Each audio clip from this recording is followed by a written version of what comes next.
Hi, January, thick snow. The perfect time to start planning a holiday, isn't it? And I hope for some of you that might include visiting some gardens in Scotland this year. There's so many great ones to choose from. There's Logan Gardens in Dumfries, fantastic. Arduni Gardens in Argyll. There's Atterdale at Loch Carron, all smashing. As are the botanical gardens attached to most of the major cities. And of course the gardens attached to castles such as Cawdor or Crathis or Dunrobin. They all have great gardens.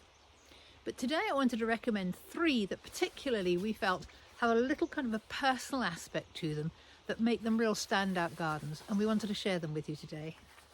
Now first up, we're going to Brankin Garden, which is at the centre of Scotland really, in Perth.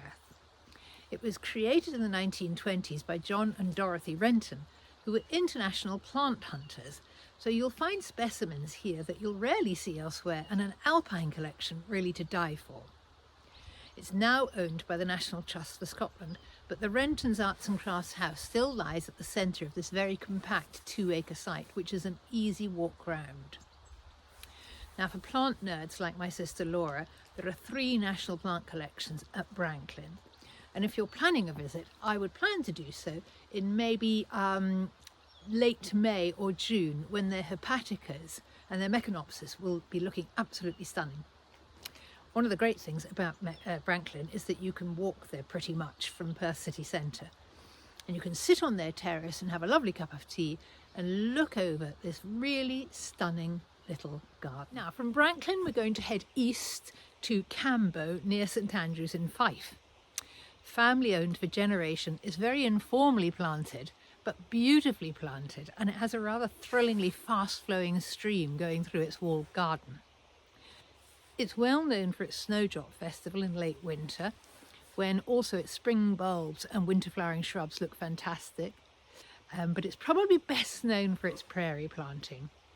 So in late August and September, plan a visit then, because these deep borders absolutely look fantastic. Probably the best example of prairie planting in Scotland.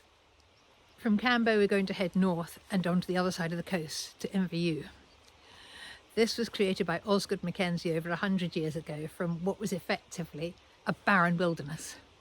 In fact, I think he planted the shelter belt decades before he started to plant the garden. And although it's on the same latitude as Hudson Bay or Moscow, because of that warming Gulf Stream coming down, it has some unique specimens. It's now owned by the National Trust for Scotland, and it's probably best known for its rhododendrons. It has so many different types, from India, Nepal, China. There's apparently one in flower every day of the year, but clearly the late spring, late May, early June is stunning. It's also got some really ancient Wollemi pines and some cedars, and a beautiful walled garden which sits on the shoreline of the bay in front of it, and it's a lovely, lovely walk through. Now your entry fee is also going to allow you to walk around the house, Inverewe House. It belonged to Mary Sawyer, who was Osgood Mackenzie's daughter, and I can thoroughly recommend doing that. She was quite a girl, I can tell you, and it's a great experience to look around the house. Well, those are just some of the gardens on offer here in lovely Scotland. There are many more, and many private gardens will be open for a day or a weekend right throughout the year. You can get details of those by going to the Scotland's Gardens website. That's the equivalent of the National Garden Scheme elsewhere in the UK, and they will have the dates and the locations, some of them in really remote spots, but beautiful gardens, and you can plan your visits. Can you hear my dogs playing in the snow? My own favourite is 2 Durnamach in Wester Ross. It's the most stupendous experience, and I'm lucky because I live relatively close by.